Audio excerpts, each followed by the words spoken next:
Alright, so I got an update here for you guys on Dark Brandon, who, if he follows through on what we're about to cover right now, I will absolutely be giving him massive credit, but it's a huge if in terms of whether or not he is actually going to do this. So we have a proposal here from AP News that Biden has been floating over the last couple of days to try to address the massive increase in gas prices that we have been seeing at the pump over about the last year or so, and trying to basically get to the root of the problem and address the fact that a lot of these oil companies have been seeing historic record profits while average Americans are paying higher gas prices, essentially because they are just price gouging the American people because they can get away with it. So here from the AP, they say Biden paints oil firms as war profiteers, talks a windfall tax. So what are they talking about here? They say President Joe Biden on Monday accused oil companies of war profiteering, true, as he raised the possibility of imposing a windfall tax on energy companies if they don't boost domestic production. So already a little bit of a problem here. Number one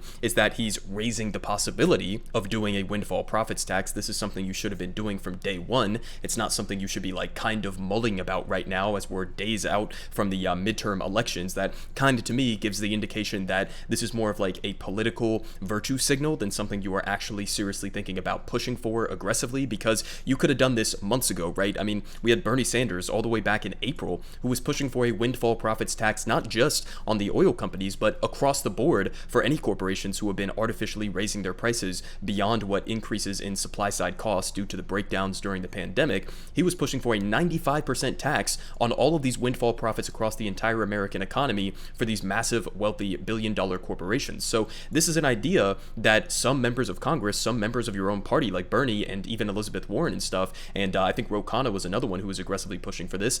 This is something that has been proposed for months now, okay? So it's not like some brand new innovative idea that you just came up with. So why is it just now that you're pushing for this, as we're days out from the midterms? You could have been doing this a long time ago. And the other problem with this is he's talking about if they don't boost domestic production. Well, hold on a second. If they're making record profits right now because they're artificially price gouging the American people, jacking up their prices beyond what they need to be, well, that's not necessarily inherently a problem with production, right? That's more so a problem with them just artificially raising their prices, right? So it's kind of like a mix here where Joe Biden is simultaneously trying to get them to increase their output, increase their production, which, like, sure, I guess in theory that would increase the supply within the markets, and that would, if you believe in supply side or if you believe in supply and demand economics, and that increasing that supply from the production standpoint would inherently lead to a reduction in the price of gas. It's like, okay, maybe, but again, these oil companies are essentially functioning as a cartel,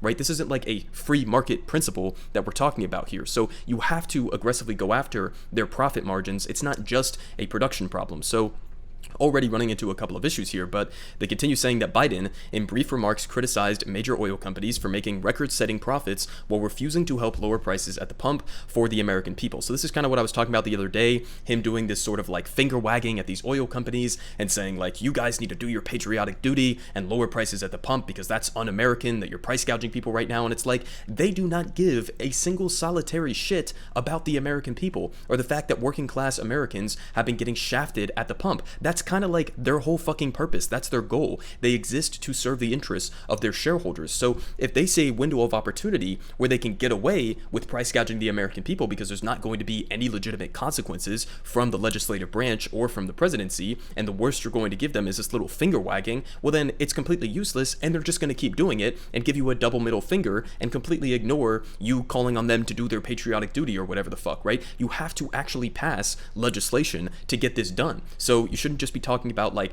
scolding them or floating the possibility of doing this. You need to just fucking do it, right? Aggressively push your party to get a windfall profits tax done right now before the midterms, so that, inevitably when Republicans in all likelihood take back at least the House and probably the Senate at this point, then you won't be able to get it done past the midterms. So do it right the fuck now. In fact, you should have been doing it again months ago, but they say that the president suggested that he will look to Congress to levy tax penalties on oil companies if they don't begin to invest some of their profits in lowering costs for for American consumers.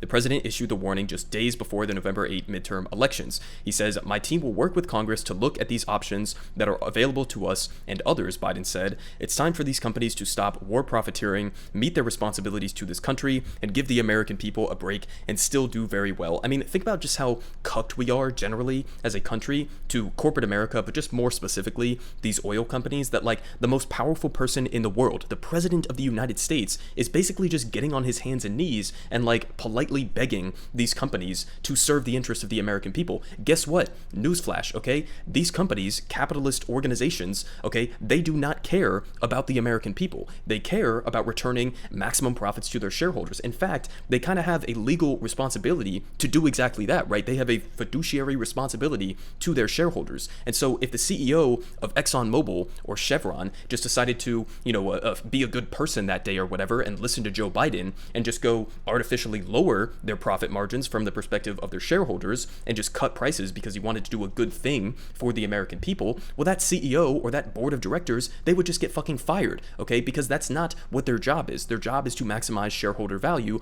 not serve the interests of the American people. So really, I mean, if you believe in these statements, if you believe that like our energy system, as Democrats and Republicans frequently call it, is a national security issue, if you believe that like, we shouldn't be beholden to not just foreign dictators like Mohammed bin Salman of Saudi Arabia or Vladimir Putin of Russia, right? If you actually believe we shouldn't be beholden to these external interests that do not serve the American people or do what's best for the American people, well, then we should be nationalizing these industries, okay? Nationalize them so that we aren't required to just serve the interests of these fucking shareholders and, end up with a situation where basically they're making record historic profits at a time where average Americans are getting shafted. I mean, this is not only good economic policy, but it would also be good politics, right? You should have been doing this so fucking long ago, but they continue here. They'll say, Biden took aim at one company, ExxonMobil, who we covered in a recent video a couple days ago with his CEO, which I'll remind you guys of here in a second. But they say that ExxonMobil reported $19.7 billion in earnings in just the third quarter alone. He lashed out at Irving, Texas headquarter company for using record profits to provide shareholders with hefty dividends and stock buybacks, but failing to invest in production improvements that would benefit consumers at the pump. Another oil company, Chevron, had $11.23 billion in the third quarter as well in profits, almost reaching the record profits it attained in the prior quarter. And keep in mind, guys, I know there's a lot of pushback, even in some of my videos, where people will say, oh, it's unfair because you're just comparing their profit margins right now to, a couple years ago at the start of the pandemic when there was a massive supply shock and people weren't driving their cars and that fucked up the markets, etc. No, we're not talking about record profits in the sense that like record profits in the last couple of years. We're talking about record profits in the entire fucking history of the company of ExxonMobil. Okay, they're doing better now than at any point throughout their entire 152-year history as a company. Okay, so this is not just like something unique to the situation surrounding the pandemic. Okay, they are just taking advantage of this situation. But they say that over the last 2 quarters, ExxonMobil, Chevron, Shell, BP, ConocoPhillips, and Total Energy earned over $100 billion in profits, more than they earned all of last year and 2.5 times what they earned in the same quarters of 2021. And they got another quote here saying, oil companies' record profits today are not because they are doing something new or innovative. True, their profits are a windfall of war, a windfall of the brutal conflict that's raging in Ukraine and hurting tens of millions of people around the world. So, I mean, to some extent, yeah, you're right. But like at the same time, this is what capitalists do. Okay, this was inevitable. This is not something that you should be like surprised by or be taken aback that they're not doing their patriotic duty. This is what they're designed to do. This is how we have constructed our economy. Okay, it's not an economy that serves the interest of average working class people. Okay, it's an economy that serves the interests of wealthy multinational billion-dollar corporations and their shareholders. That's it, point blank period. So the finger wagging is not going to do anything. The veiled threats of policy is not going to do anything. You have to just actually fucking do it. And again, the fact that we're this close to the midterm elections kind of gives me an indication that like you're not really that serious about it, because this isn't some new idea that you just came up with. If you really wanted to get this done, you could have done it months ago and saved the American people months and months and months of artificially high gas prices prices, and that would have been not only, again, great economic policy, but it would have probably significantly helped Democrats on economic issues going into the midterms, which is like the main reason why they are currently primed to get wiped by the GOP and Republicans right now during these midterm elections, right? If you look at the biggest issues facing the American people, the number one and number two are inflation and the economy, okay? And a huge part of that is prices at the gas pump. You could have kneecapped this entire narrative months ago, back in April at least, when Bernie Sanders was first putting these ideas forward, right? So, I mean, it's just kind of like pathetic that they've waited this long, that Democrats broadly are just not really focused on economic issues. They're kind of like tepidly trying to do some like half-measured milquetoast approaches to this, market-based approaches to this to try to like, you know, edge it in the right direction, when you could have just done the windfall profits tax a long time ago and actually got something done that would have meaningfully improved the situation in a substantive way. But I want to circle back to one thing that they mentioned in this article, because this is a big part of this as well. They talk about how much money they're spending on dividends and stock buybacks, right? So these companies, I think put together, have spent roughly like $50 billion over just the last 6 months on stock buybacks, okay? Stock buybacks are literally just stock manipulation. You're buying back your shares in order to reduce the supply of shares within the market that are available to the public, and thereby, by reducing that supply, lifting the price. Okay, so it's just 100% stock manipulation. And they want us to believe that that 50 some odd billion dollars that they spent on stock buybacks is somehow not correlated to the increase in prices that we have seen at the pump. It's like they don't need to be doing this, right? This is just a function of how we have constructed our energy system, our oil industry in this country, right? They are spending tens of billions of dollars just to manipulate their stock prices while turning around and telling the American people, sorry, there's nothing we can do about the high gas prices right now. It's just, it is what it is. I mean, it's just such a ridiculous situation, not just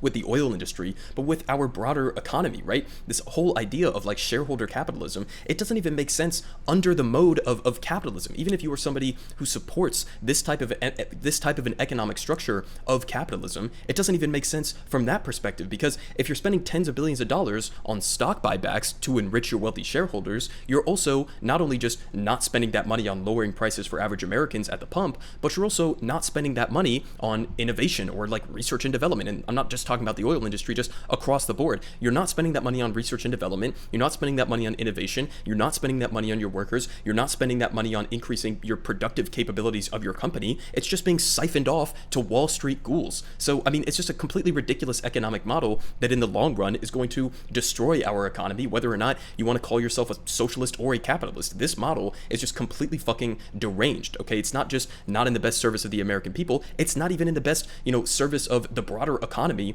of the United States, even under a capitalist mode of production. So, I mean, that's just the situation that we have right now. And again, I'll remind you guys what the response so far has been from these oil companies. I mean, we covered this in a video just a couple days ago, but the Exxon CEO, right, in response to a lot of this rhetoric coming from the Biden administration, basically said, we don't owe the American people anything. We don't have to give them lower prices at the gas pump because we're already paying them back with our stock dividends that we give out quarterly. I mean, this is how stupid they think we are, right? As if every single American has hefty investments in ExxonMobil stock, right? I mean, it's just completely fucking ridiculous. Like, at the end of the day, if Joe Biden ends up doing this, I will give him massive credit, but you have a tiny window of time in order to get this done, right? Because if you look at the polling data, it looks like the Republican Party is going to win in the House of Representatives. It looks like they have a significant chance of actually pulling it off and winning in the Senate as well. And then when that happens, do you think that the Republican Party is going to be willing to impose a windfall profits tax on oil companies who give them millions of dollars in essentially bribes or campaign contributions?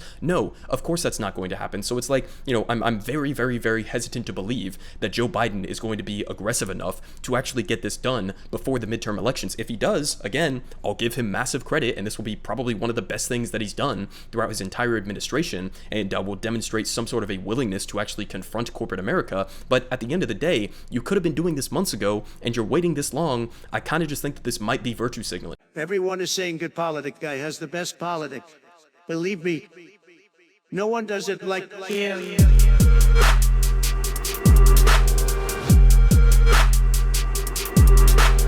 Believe me,